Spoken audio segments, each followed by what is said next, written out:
Today, I'll be showing you how to unlock any phone from any carrier through a simple and free method. This will work for any brand, including Samsung, iPhone, LG, Motorola, Huawei, or any other.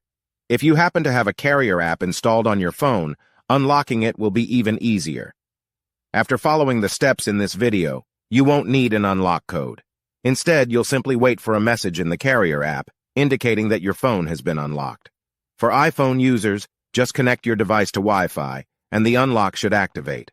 Before we begin, I'd like to mention a small disclaimer. The tool I'm about to show you is 100% legal, safe, and free. This tool will also help you get your phone unlocked, regardless of whether it's currently under an active contract with your service provider.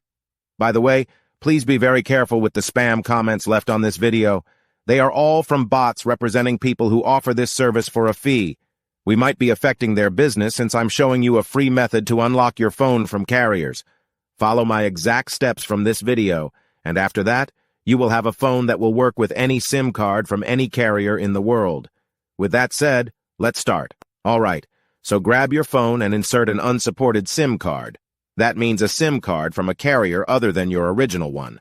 After powering up your phone, you'll receive a message asking for an unlock code. Once you enter the code, your phone will be fully unlocked and ready to use with any carrier. Here's the best part. You can unlock your phone for free on this website. Just follow the instructions here, and you'll unlock your phone for free using a simple method. Thanks so much for watching this video. See you in the next